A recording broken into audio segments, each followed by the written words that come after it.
মুসলমানগণ তারা মূর্তি পূজা না করা পর্যন্ত কিয়ামত হবে না। এ সম্পর্কে আবু সাওবান আল মাওলা রাদিয়াল্লাহু তাআলা আনহু থেকে বর্ণিত, তিনি বলছেন, আল্লাহ নবী বলছেন, লা তাকুমুস সাআহ হাত্তা তালহাকু কবাইলু মিন উম্মতি বিল মুশরিকিন। কিয়ামত ততদিন পর্যন্ত হবে না, লা তাকুমুস সাআহ, কিয়ামত ততদিন পর্যন্ত হবে না, হাত্তা তালহাকু কবাইলু মিন উম্মতি বিল মুশরিকিন, যতদিন পর্যন্ত মুসলমান মুশরিকদের সঙ্গে মিশে না যাবে। মানে মুশরিকরা যা করবে মুসলমানরাও তাই করবে, মুশরিকরা যে পোশাক পরিধান করবে মুসলিমরাও তাই করবে, মুশরিকরা যেভাবে চলাফেরা করবে, যেভাবে কাজ করবে মুসলমানগণও তাই করবে। এটা না করা পর্যন্ত কিয়ামত হবে না। দেখেন, আপনি মিলিয়ে নেন, তারা যা করছে সেটাই মনে হচ্ছে আমাদের আইডল হয়ে যাচ্ছে। তারপরে আল্লাহ নবী বলছেন, হাত্তা ইয়াবুদুল আওসান, যতদিন পর্যন্ত মুসলমান মূর্তি পূজা না করবে ততদিন পর্যন্ত কিয়ামত হবে না। তার মানে এমন একটা পরিবেশ আসবে, এমন একটা সময় আসবে মুসলমানরাও মূর্তি পূজা করবে। মূর্তি পূজা না করা পর্যন্ত কিয়ামত হবে না। তার মানে মুসলমানরা মূর্তি পূজা করবে, নামে মুসলমান থাকবে কিন্তু কাজে মুশরিকদের সঙ্গে মিলেমিশে একাকার হয়ে যাবে। আর এটা হবে কিয়ামতের আগে। ঘন ঘন বাজার হবে। আমরা অনেক যখন ছোট ছিলাম, বিভিন্ন বয়স্ক মানুষের মুখে আমরা শুনতাম অনেক কিচ্ছা কাহিনী, গল্প, বিভিন্ন আমরা যেটা বলি শিল্লক বলে থাকি। তারা এমন এমন কিছু কথা বলতো, সেগুলো তখন ছোটবেলায় বুঝতাম না, কিন্তু সেই কথাগুলোর এক একটি মর্ম রয়েছে। সেটা কি? তারা বলতো যে ঘন ঘন বাজার হবে, আর এই ঘন ঘন যে বাজার হবে এটা একটা কিয়ামতের আলামত। আটমল থেকে মোলামগাড়ি পর্যন্ত, কালাই পর্যন্ত, আমার বাসা পর্যন্ত আমি দীর্ঘ 8-10 বছর আমি যাতায়াত করেছি নিয়মিত। তো এই যে রাস্তার মধ্যে আমি শুধু বাজার দেখতাম, একটা আটমূলের বাজার, মোলামগাড়ির বাজার, আর একটা হচ্ছে কালাইয়ের বাজার। এর মাঝখানে আর কোনো বাজার ছিল না, কোনো দোকানপাট ছিল না। এখন বর্তমানের কথা বলছি যে আটমূল থেকে মোলামগাড়ি পর্যন্ত প্রায় 3-4 জায়গায় 4-5টা 6টা 7টা করে দোকান হয়ে গিয়েছে এক একটা জায়গাতে। তার মানে সূচনা হচ্ছে। অথচ এমন একটা সময় ছিল ওই দোকানগুলা ছিল না, তাদের কোনো নিমাসীমা ছিল না, ধীরে ধীরে শুরু হয়ে যাচ্ছে। তার মানে কিয়ামতের আগে ঘন ঘন বাজার হয়ে যাবে। এ সম্পর্কে রাসূলুল্লাহ সাল্লাল্লাহু আলাইহি ওয়াসাল্লাম বলছেন, হাদিসটি আবু হুরায়রা রাদিয়াল্লাহু তাআলা আনহু থেকে বর্ণিত, তিনি বলছেন, আল্লাহ নবী বলছেন, লা তাকুমুস সাআহ, কিয়ামত ততদিন পর্যন্ত হবে না, হাত্তা ইয়াতাকারাবাল আওসাত, যতদিন পর্যন্ত ঘন ঘন বাজার না হবে ততদিন পর্যন্ত কিয়ামত হবে না। তার মানে ঘন ঘন বাজার, এখানেই বাজার, একটু পরে গিয়ে দেখছেন আরেকটা বাজার, আরেকটু পরে গিয়ে দেখছেন আরেকটা বাজার, এইভাবে ঘন ঘন বাজার না হওয়া পর্যন্ত কিয়ামত হবে না। তার মানে ধীরে ধীরে পরিবেশ এমন হচ্ছে, আপনি উপরে থাকেন, 2 তলা 3 তলাতে থাকেন, নিচে এসে আপনাকে ডাকবে আপনার বাজার সদাইপাতি লাগবে কিনা, যেটা ঢাকা শহরে পাওয়া যায়। আপনি যে কোনো বিল্ডিংয়ে থাকেন, আপনাকে বাজারে যেতে হবে না। আপনি ওই নিচে প্রতিদিন সকালবেলা ভ্যানওয়ালা চলে যাচ্ছে, চুরি ফিতাওয়ালা চলে যাচ্ছে, দই মিষ্টিওয়ালা চলে যাচ্ছে, আর ডাকছে, এই কারো কিছু লাগবে নাকি, কারো মাছ লাগবে নাকি, সব কিছু পাওয়া যায় আপনার নিচেই। এইভাবে ঘন ঘন বাজার না হওয়া পর্যন্ত কিয়ামত হবে না। তার মানে কিয়ামতের আগে এটা হবে। আর আল্লাহ নবী এটা বলেছেন কতদিন আগে? আজ থেকে প্রায় 1450 বছর আগে বলেছেন, 1450 বছর আগে বলেছেন। অথচ আমরা আজ থেকে 10 বছর পূর্বে আমরা ঘন ঘন বাজার দেখতে পেতাম না, কিন্তু 10 বছরের ব্যবধানে দেখেন খুব ঘন ঘন দোকানপাট তারা এটা সূচনা হয়ে যাচ্ছে। আর এটা যত দিন যাবে তত বৃদ্ধি হবে, তত বেশি হবে।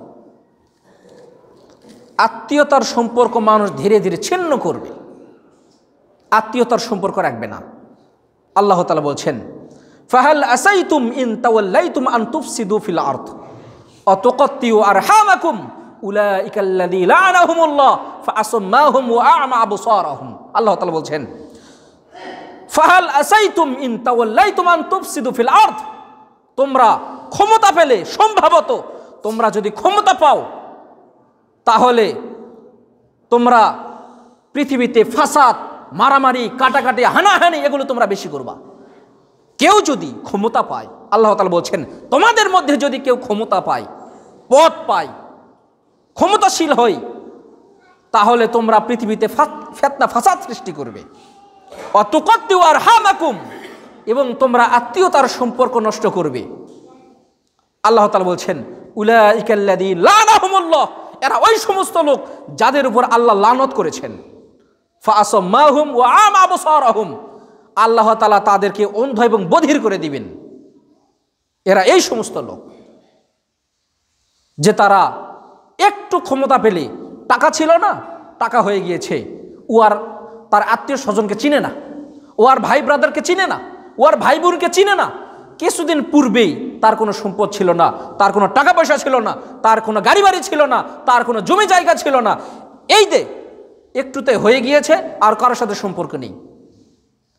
তোমার কাছে টাকা থাকলে মানুষ, আত্মীয় স্বজন তোমার কাছে যাবে, এটাই স্বাভাবিক। তোমার কাছে যদি টাকা থাকে, তোমার আত্মীয় স্বজন তোমার কাছে ধার চাইতে যাবে, এটাই স্বাভাবিক। কিন্তু আপনি তখনই তৎক্ষণাৎ যদি দিতে না পারেন, আপনি বলেন ভাই সম্ভব হচ্ছে না, আমার কাছে নেই, স্বাভাবিকভাবে বলেন। তারা যাওয়ার পরে আপনি বলছেন যে আমার যখন টাকা ছিল না, কেউ আমাকে দেখেনি, আজকে আমার কাছে আসছে টাকা চাইতে।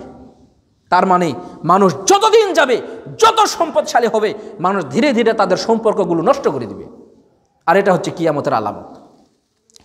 জুবাইর ইবনে মুতঈম রাদিয়াল্লাহু তাআলা আনহু থেকে বর্ণিত, তিনি বলছেন, আল্লাহ বলছেন লা ইয়াদখুলুল জান্নাতা কাতিউর রাহিম, আত্মীয়তার সম্পর্ক ছিন্ন না করা পর্যন্ত কিয়ামত হবে না। তার মানে হবে আপনি বন্ধু বান্ধবের অভাব নাই, যত মানুষ দেখবেন তাদের অনেক বন্ধু বান্ধব, কিন্তু আপনি দেখেন তাকেই আবার খোঁজ নিয়ে দেখেন, তাদের আত্মীয় স্বজনের সাথে এইভাবে তাদের মিল মোহাব্বত নেই, সম্পর্ক নেই। প্রতিটা আত্মীয় স্বজন প্রতিটা নিজের দিকে তাকিয়ে দেখেন, আর এটা হচ্ছে কিয়ামতের একটি আলামত।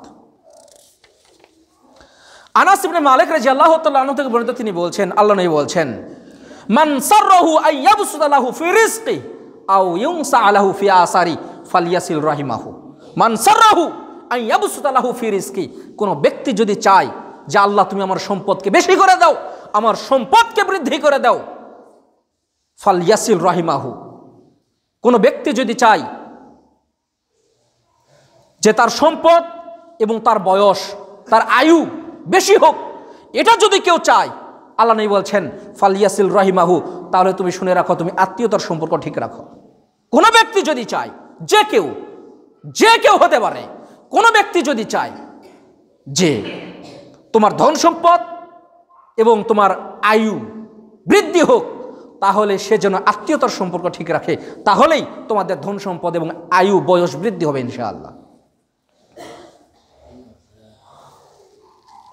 বুরাইদ ইবনে হুসাইব রাদিয়াল্লাহু তাআলা আনহু থেকে বর্ণিত, তিনি বলছেন, আল্লাহ নবী বলছেন লা তাকুমুস সাআ হাত্তা ইয়াজহারুল ফুহশ ওয়া কাতিয়াতুর রাহিম। আল্লাহ নবী বলছেন কিয়ামত ততদিন পর্যন্ত হবে না যতদিন পর্যন্ত অশ্লীলতা বৃদ্ধি না পাবে, ও কাতিয়াতুর রাহিম, এবং আত্মীয়তার সম্পর্ক ছিন্ন না করা পর্যন্ত, ততদিন পর্যন্ত কিয়ামত হবে না। তার মানে প্রতিটি আত্মীয় স্বজন, তার মানে আত্মীয়তার সম্পর্ক তারা রাখবে না। আত্মীয়তার সম্পর্ক নষ্ট হবেই, আজ হলেও হবে, কালে হলেও হবে।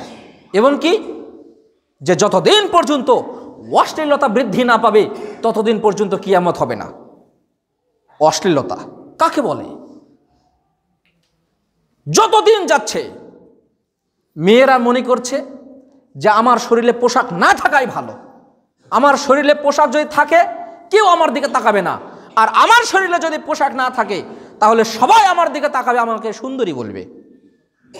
আপনি একটা অশ্লীল ছোট পোশাক পরে বাহিরে বের হয়েছে, আপনি যদি শহরে গিয়ে কোনো মেয়েকে যদি আপনি বলেন, মা করেই বলেন আর মেয়ে করেই বলেন যে এই মা, এই যে তুমি পোশাকটা পরেছো এভাবে তো পরা ঠিক না, আপনাকে বলবে কি জানেন?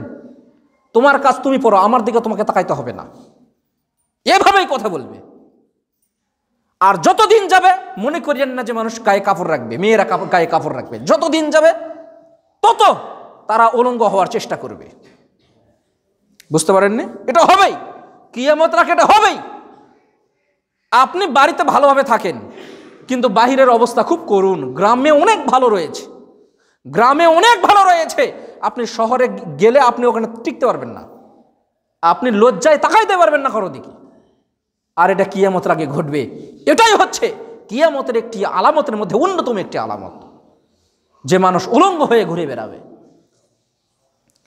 গাধার গাধি যেরকম রাস্তার পাশে তারা মেলামেশা করে, তারা বোঝে না, আজকে পার্কে গুলোতে গিয়ে দেখেন ছেলে মেয়েরা হুবাহুব তারা এভাবে অশ্লীলতা ছড়িয়ে পড়েছে।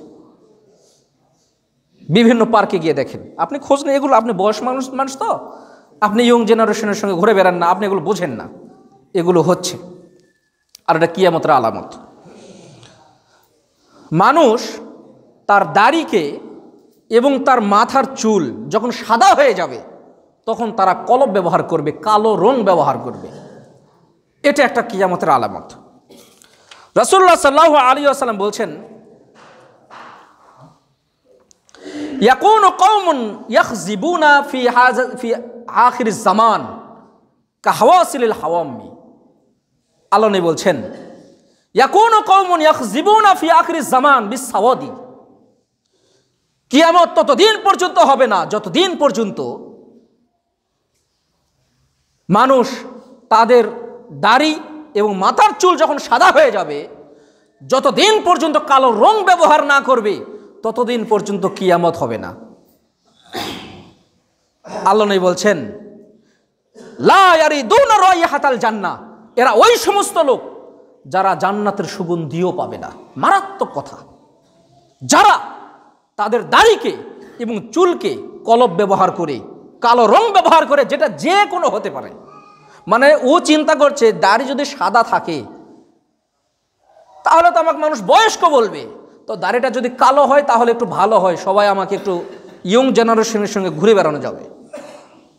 তার মানে এটা একটা কিয়ামতের অন্যতম একটি আলামত, যে যতদিন যাবে মানুষ মনে হবে যে আমি একটু চ্যাংড়া হই, আমি একটু ছেলে মানুষই হই।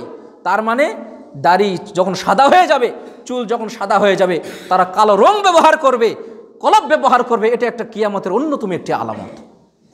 আর এটা থেকে আমাদেরকে অবশ্যই বিরত থাকার চেষ্টা করতে হবে। বিরত থাকার চেষ্টা মানে কি? থাকতে হবে আপনাকে, তার কারণ এটা একটা কিয়ামতের একটি আলামত। কৃপণতা বৃদ্ধি পাবে। আল্লাহ তাআলা বলছেন, মাই ইউকাশুহা নাফসাহু ফাউলাইকা হুমুল মুফলিহুন। যারা নিজেদেরকে কৃপণতা থেকে মুক্ত করেছে এরাই হচ্ছে সফল কাম, এরাই হচ্ছে জান্নাতি লোক। কৃপণতা, টাকা আছে কিন্তু খরচ করে না, যেভাবে প্রয়োজন সেভাবে খরচ করে না। স্ত্রী আছে, তার যে প্রাপ্য আপনাকে সেই প্রাপ্যটা তাকে দিতে হবে, এটাই হচ্ছে আপনার কৃপণতা থেকে মুক্তি পাওয়া। আপনার ছেলে মেয়ে আছে, তারা যা প্রাপ্য পাওয়ার আপনাকে সেই প্রাপ্যটা আপনাকে দিতে হবে, এটা তাদের হক বা অধিকার। তার মানে যদি কৃপণ হন তাহলে আপনি কি ব্যর্থ, আপনি জাহান্নামে যাওয়ার একটা লক্ষণ। আল্লাহ কাকে জান্নাত দিবেন কাকে জাহান্নাম দিবেন এটা আমি জানি না, তবে আল্লাহ তাআলা এখানে বলছেন যে যারা কৃপণতা থেকে নিজেকে মুক্ত করে রাখলো তারা হচ্ছে সফল কাম।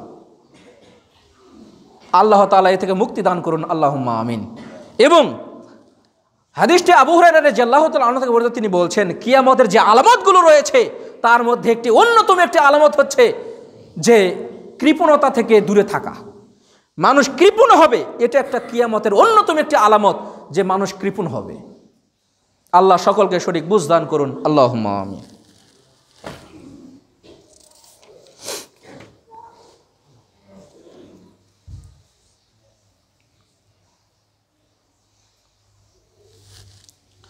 আলহামদুলিল্লাহ ওয়াহদাহু ওয়াসসালাতু ওয়াসসালামু আলা মান লা নাবিয়্যা বা'দা, আম্মা বা'দ।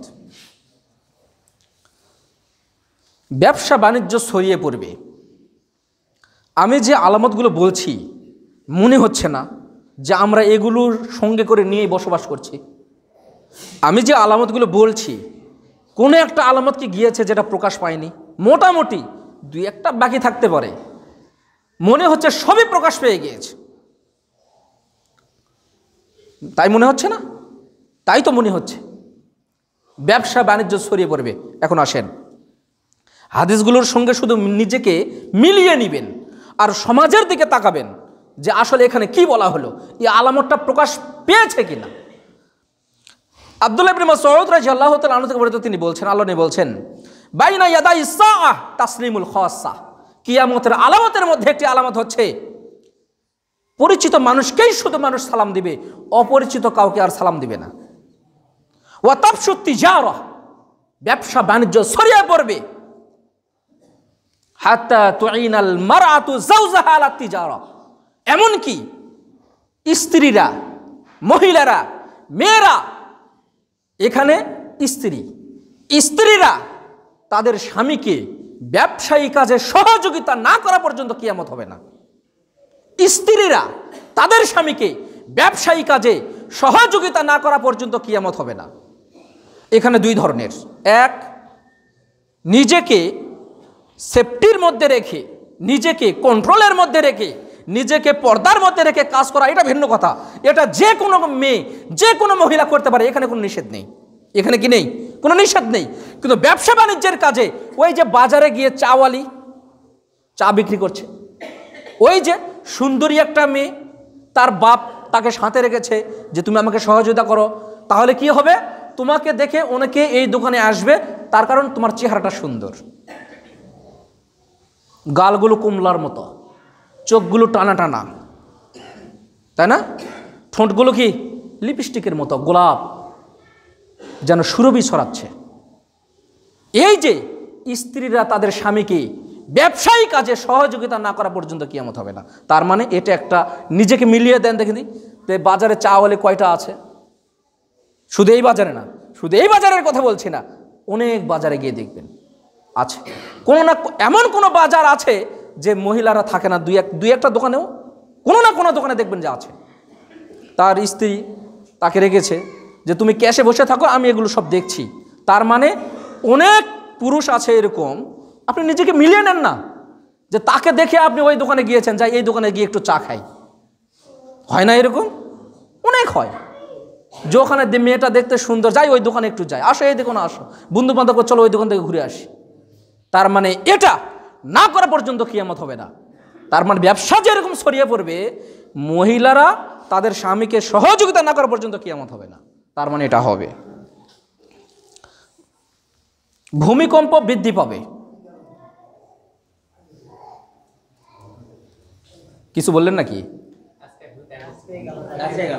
কি? ও, ভূমিকম্প বৃদ্ধি পাবে মানে আলোচনার সঙ্গে মিল আছে না? আলোচনার সঙ্গে মিল আছে। আমি হাদিস বলবো তিনটা, হাদিসটাকে খুব মানে তীক্ষ্ণ দৃষ্টিতে শুনবেন, তখন তিনটা হাদিসের তিনটা ব্যাখ্যা। একটা হলো, আচ্ছা এটা একটা আলাদা হাদিস যে ভূমিকম্প হবে। আবু হুরায়রা রাদিয়াল্লাহু তাআলা আনহু থেকে বর্ণিত, তিনি বলছেন, আল্লাহ বলছেন, লা তাকুমুস সাআহ, কিয়ামত ততদিন পর্যন্ত হবে না, হাত্তা তাকসুরাজ জালাজিল, যতদিন পর্যন্ত ভূমিকম্প না হবে। তার মানে যতদিন যাবে দেখবেন যে ভূমিকম্পের স্পিডটা মনে হয় বৃদ্ধি পাবে। ওই যে অমুক দিন ছিল ভূমিকম্প, তার থেকে আজকে একটু বেশি। ওনাকে তো বলা বলছে এরকম ভূমিকম্প আমি আর জীবনে দেখিনি। আজকে যে ভূমিকম্প গিয়েছে, অনেকেই বলা বলি করছে যে এরকম ভূমিকম্প আমি আমার জীবনে দেখিনি। তো খবর দেখলাম যে ঢাকা শহরে 3 জন মারা গিয়েছে, আরও কোথায় কোথায় মারা গেছে আল্লাহ ভালো জানে। সব তথ্য তো এখন সাথে সাথে আর আসে না, একটু সময় লাগে। তো এই যে ভূমিকম্প, ঘন ঘন ভূমিকম্প হবে, আর এটা না হওয়া পর্যন্ত কিয়ামত হবে না, তার মানে এটা হবে। এখন আসেন, ভূমিধস হবে। ভূমিধস বোঝেন? ভূমিধস কি? আপনি এখানে বসে আছেন না, হুট করে দেখবেন যে এই এরিয়াটুকু একবার মাটিতে ধসে গিয়েছে, তার এরিয়া বুঝতে পারবেন না কত নিচে ধসে গিয়েছে।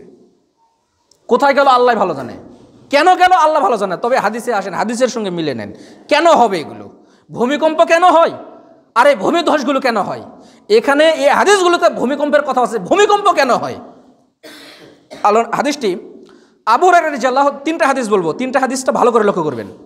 আবু হুরায়রা রাদিয়াল্লাহু তাআলা আনহু থেকে বর্ণিত, তিনি বলছেন, আল্লাহ নবী বলছেন, বাইনা ইয়াদাই সাআহ, কিয়ামত ততদিন পর্যন্ত হবে না, মাসখুন কসফুন মাসখুন, খসফুন, অকসফুন। মাসখুন বলা হয়, মাসখুন একটা হলো ভূমিধস, মানে ভূমি ধসিয়ে যাবে, আরেকটা হলো ভূমিকম্প হবে। 3 নম্বর হলো আপনি এখানে আছেন, আল্লাহ আপনাকে উপরে উঠিয়ে নেবেন। বুঝতে পারেননি মনে হয়? 3টা। এই হাদিসে শুধু 3টা কথা আছে যে এই 3টা না হওয়া পর্যন্ত কিয়ামত হবে না। একটা কি? ভূমিকম্প। আরেকটা কি? ভূমিধস, মানে ভূমি মাটির নিচে কি হয়ে যাবে? ধসে যাবে। 3 নম্বর কি? হঠাৎ উপর থেকে আপনাকে উঠিয়ে নিয়ে চলে যাবে, এটা হবে। এখন 2 নম্বর হাদিসে আসেন। হাদিসটি আব্দুর রহমান ইবনে সাবেত রাদিয়াল্লাহু তাআলা আনহু থেকে বর্ণিত। তিনি বলছেন, আল্লাহ নবী বলছেন, ফি হাদিহিল উম্মাহ খসফুন, কসফুন ওয়া মাসখুন। কিয়ামত ততদিন পর্যন্ত হবে না যতদিন পর্যন্ত ভূমিকম্প, ভূমিধস এবং উপর থেকে কেউ এসে আপনাকে উঠিয়ে না নিয়ে যাবে, এ পর্যন্ত কিয়ামত হবে না। সাহাবীগণ জিজ্ঞেস করলেন যে মাতা জাকা, আল্লাহ নবী এটা কেন হবে? এই যে আপনি বললেন যে কিয়ামত হবে না ততদিন পর্যন্ত, যতদিন পর্যন্ত ভূমিকম্প, ভূমিধস এবং উপর থেকে এসে কাউকে উপরে না উঠে নিয়ে যাবে, তো এটা কেন হবে? মাতা জাকা, এটা কখন হবে, কিভাবে হবে, আমরা কিভাবে বুঝবো যে এই কাজগুলো হবে? এর থেকে পরিত্রাণের উপায় কি? তখন আল্লাহ নবী বলছেন, ফি হাদিহিল কায়ানাত ওয়াল মাআজিফ ও শুরিবাতিল খমর। যখন গান বাজনা, বাদ্যযন্ত্র এবং মদ্যপান যখন বেশি হয়ে যাবে তখন এই কাজগুলো হবে। 3টা কাজ যখন হবে তখন 3টা বিপদ দেখা দিবে। 1, যখন গান বাজনা, বাদ্যযন্ত্র এবং যখন মদ্যপান বেশি হয়ে যাবে তখন 3টা বিপদ নেমে আসবে। একটা কি? ভূমিকম্প, ভূমিধস এবং কি উপর থেকে এসে আপনাকে উঠিয়ে নিয়ে যাবে। এটা গেল নির্দিষ্ট 3টা পাপের কারণে। আল্লাহ নবী তার আরেকটা হাদিসে বলছেন, হাদিসটি আয়েশা রাদিয়াল্লাহু তাআলা আনহা থেকে বর্ণিত। তিনি বলছেন, আল্লাহ নবী বলছেন, ইয়াকুনু ফি আখিরি হাদিহিল উম্মাহ, শেষ জামানায় 3টা কাজ হবে। সেটা কি? মাসখুন, কসফুন ও খসফুন, ভূমিকম্প, ভূমিধস এবং উপর থেকে এসে আপনাকে উঠিয়ে নিয়ে যাবে। তখন সাহাবীগণ খুব বিচক্ষণ মানুষ, যে ইয়া রাসূলুল্লাহ আনুহলাকু ফিনা সালিহুন, আমাদের সমাজে যদি ভালো মানুষ থাকে তারপরেও কি এই এগুলো আসবে কিয়ামতের আগে? আমাদের সমাজে যদি ভালো মানুষ থাকে তারপরেও কি এইভাবে ভূমিকম্প, ভূমিধস বা উপর থেকে এসে মানুষকে উঠিয়ে নিয়ে যাবে? এটা কি ভালো মানুষ থাকলেও হবে? তখন বলছে এটা হবে। তবে এই কারণে ইজা জহারাতিল খবাস, যখন অশ্লীলতা যখন বৃদ্ধি পাবে তখন ভালো মানুষ থাকুক আর না থাকুক দেখার বিষয় নাই, তখন এই কাজগুলো ঘটবে। এখন আসেন আমি 3টা হাদিসকে আপনাকে সমন্বয় করে বুঝাই। 1, প্রথম হাদিস আল্লাহর নবী শুধু বললেন যে কিয়ামতের আগে ভূমিধস, ভূমিকম্প এগুলো হবে। 2 নম্বর হাদিস আল্লাহ নবী বললেন ভূমিকম্প, ভূমিধস এবং মানুষকে আল্লাহ উঠিয়ে নেবেন। সাহাবীগণ বিচক্ষণ মানুষ, জিজ্ঞেস করলেন, আল্লাহ নবী এটা কেন হবে? তখন আল্লাহ নবী বললেন, যখন গান বাজনা, বাদ্যযন্ত্র, মদ পান যখন মানুষ বেশি করবে তখন এই 3টা পাপ নেমে আসবে, এই ভূমিকম্প হবে। সাহাবীগণ আরো বিচক্ষণ, আরেকটা হাদিসে সাহাবীগণ বললেন, আল্লাহ নবী এটা কেন হবে, এটা কখন হবে? তখন আল্লাহ নবী এক কথায় উত্তর দিয়ে দিলেন, যখন মানুষ অশ্লীল কাজে বেশি করবে, অশ্লীলতা যখন সমাজে বৃদ্ধি পাবে, সেটা যে কোনো খারাপ কাজ হোক না কেন, তখন হবে কিয়ামত। আর তখন এই পাপগুলো নেমে আসবে।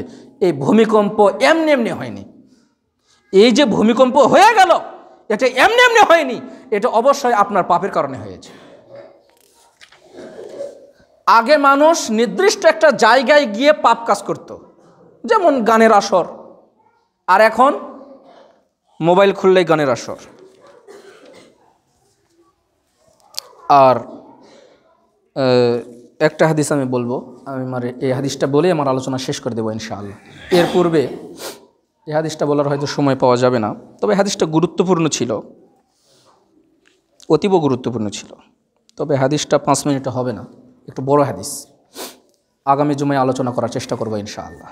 তবে ধৈর্য ধরে আমি দীর্ঘ আর একটা জুমা হয়তো আলোচনা করব এই কিয়ামত সম্পর্কে। তার কারণ এই আরও 3-4 জুমা আলোচনা করতে হবে। আমি আবারও বলছি, আমি একটা হাদিস যদি এই জুমায় বলি আর কোনো জুমায় বলবো না। কিয়ামত সম্পর্কে আলোচনা করছি, কিন্তু কি কোনো হাদিসের সঙ্গে কোনো হাদিস মিল আছে? মিল নেই। কিন্তু তখন একটা হাদিস যদি এক জুমায় বলি, আমি আর ওটা বলবো না। তবে বলবো ওই সময় কোনো একটা বিষয় আলোচনা করছি, এই হাদিস যদি ওখানেও আসে, যেমন বিষয়ের সঙ্গে যদি মিল থাকে, তাহলে হয়তো আলোচনা করব, না হলে কি আলোচনা করব না। আমার কথাটা কি বুঝতে পেরেছেন? 2-4-10 বছরেও করবো না ইনশাআল্লাহ। মানে আজকে কিয়ামত সম্পর্কে আলোচনা করলাম, অনেক ইমামকে এরকম পাবেন, বুঝতে পারছেন, যে আপনার সামনে আলোচনা করছে, তো কি হয়েছে, হঠাৎ কোনো কাজে ব্যস্ত, তার কারণ ইমাম খতিবরা তো ওই বৃহস্পতিবার শুক্রবার ছাড়া বিষয় দেখে না। তবে আমি বলবো না, তবে আপনার একটা সৌভাগ্যবান এতটুকু বলতে পারি যে আজকেই গিয়ে আমি বিষয় নির্ধারণ করি যে আমি কি বিষয়ে সামনের জুমা আলোচনা করব। মানে মাগরিবের পর থেকে আমি পড়াটা শুরু করে দিই, মানে সামনের জুমার আলোচনাটা। অথচ আমারই পার্শ্ববর্তী অনেক খতিবকে আমি দেখি, গতকাল সন্ধ্যায় আমারই এক ভাই, একসঙ্গে আমরা চাকরি করি, আমাকে বলছে যে কি বিষয় আলোচনা করব, বিষয়ই তো এখনো দেখা হলো না। তাই আমি বলছি এইভাবে করলে মসজিদ থাকবে না। তখন বলছে যে পিছনে যেই জুমাগুলো আলোচনা করছে ওখান থেকে একটা বিষয় আমি আলোচনা করব। তাই আমি বলছি কীভাবে, মানুষ তো বুঝতে পারবে। কই শেষকার আয়াত নিয়ে আসবো প্রথমে। বুঝতে পারেননি মনে হয়, বুঝতে পেরেছেন কথাটা? তো এতটুকু আমি আপনাদেরকে আশ্বস্ত করতে পারি, বিষয়ের নাম ঠিক থাকলেও আয়াতগুলো হাদিসগুলো হবে ভিন্ন। বুঝতে পেরেছেন? এখন আসেন, আগামীকাল থেকে হয়তো ছেলেপেলেগুলো এই মাহফিল উপলক্ষে আপনাদের কাছে যাবে। আমি আশাবাদী যে আপনাদেরকে আমি 2-3টা হাদিস বলবো, হাদিসগুলো ভালো করে গুরুত্ব দিবেন। এক নম্বর হাদিস, আবু হুরায়রা রাদিয়াল্লাহু তাআলা আনহু থেকে বর্ণিত, তিনি বলছেন, আল্লাহ নবী বলছেন, মা মিন ইয়াউমিন ইসবিহুল ইবাদ ফিহি মালাকান ইয়ানজিলান, এমন কোনো দিন নেই যে দুজন ফেরেশতা আপনার কাছে আসে না, এসে বলে, আল্লাহর কাছে গিয়ে বলে, প্রতিদিন আসে, এসে আপনার কাছ থেকে রিপোর্ট নেই যে আপনি কি কাজ করেছেন, এই রিপোর্ট নিয়ে আল্লাহর কাছে যাই, বলে আল্লাহ কি বলে, আল্লাহ আল্লাহুম্মা আতি মুনফিকুন তালাফান, হে আল্লাহ এই ব্যক্তি দান করেছে, আল্লাহ তুমি আর তার সম্পদ আরো বেশি করে দাও। আরেকটা ফেরেশতা বলে, যদি দান না করে তাহলে কে বলে যে আল্লাহুম্মা আতি মুমসিকান খলাফান, আল্লাহ এই ব্যক্তি দান করেন, আল্লাহ তুমি তার সম্পদগুলোকে নষ্ট করে দাও। 2 নম্বর হাদিসে আসেন, আব্দুল্লাহ ইবনে মাসউদ রাদিয়াল্লাহু তাআলা আনহু থেকে বর্ণিত, তিনি বলছেন, আল্লাহ নবী বলছেন, ইত্তাকুজ যুলমা ফা ইন্না যুলমা যুলমাতুন ইয়াউমাল কিয়ামাহ, তোমরা কার উপর জুলুম করো না, কারণ কিয়ামতের দিন যারা জুলুম করবে তাদের অবস্থা হবে খুব শোচনীয়, খুব ভয়াবহ। তারপরের অংশ আল্লাহ নবী বলছেন, ফা ইন্না শুহা মা আলাকা মান কানা ক্বাবলাকুম, হে সাহাবীগণ তোমরা শুনে রাখো, আগের যুগে তারা দান না করার কারণে তাদেরকে আল্লাহ একবার ধ্বংস করে দিয়েছেন। তারা দান না করার কারণে আল্লাহ তাদেরকে ধ্বংস করে দিয়েছেন। তোমরা এই কাজটা করিও না, তোমরা দান করো। আল্লাহ নবী বলছেন, ইন্নাস সাদাকাতা তুদফিউল খাতিয়া কামা ইউদফিল মাউ মিনান নার, কোনো ব্যক্তি যদি দান করে, তাহলে তার কবরে কোনো আযাব হবে না, তাকে আল্লাহ কোনো শাস্তি দিবেন না। আল্লাহ নবী উদাহরণ দিতে গিয়ে বললেন, কামা ইউদফিল মাউন নার, কেমন পানি যেমন আগুনকে নিভিয়ে দেয়, আপনার কবরের আযাব এ দান করার কারণে আপনার কবরের আযাব আপনার শেষ করে দিবে, কবরের আযাব আপনাকে শাস্তি পেতে দিবে না। আমি আশাবাদী আপনি একটা ভালো জায়গায় আপনি দান করবেন আগামীকাল ইনশাআল্লাহ। সবাই নিয়ত করেন যে আমরা সকলেই দান করব ইনশাআল্লাহ, এবং ভালো একটা অ্যামাউন্ট দান করব। তার কারণ আপনার দান আপনার উপকার। আপনি আমাকে টাকা দিবেন, বোঝেননি মনে হয়, আপনি কি আমাকে দিবেন? আপনি আল্লাহর রাস্তায় দিবেন, আল্লাহর রাস্তায় আপনি দিচ্ছেন, আপনি যে সেই জায়গায় দিচ্ছেন না, আপনি আল্লাহর রাস্তা দিবেন, এই কথাটা মাথায় রাখবেন। ইনশাআল্লাহ কালকে একটা ভালো অ্যামাউন্ট দান করবেন, আমি আশাবাদী ইনশাআল্লাহ। তার কারণ আল্লাহর নবী এই হাদিসে একটা সুন্দর একটি কথা বললেন, কোনো নাম ধরে কাউকে বললেন না যে মুমিন ব্যক্তির শুধু কবরে আযাব মাফ হবে, এরকম কোনো কথা বলেছেন? বুঝতে পারেননি মনে হয়। আল্লাহ নবী কি এই হাদিসে এরকম কোনো কথা বলেছেন যে যারা ইমানদার, যারা এটা সেটা, এদের কবরে আযাব শুধু মাফ হবে? কোনো কারো নাম বলেননি।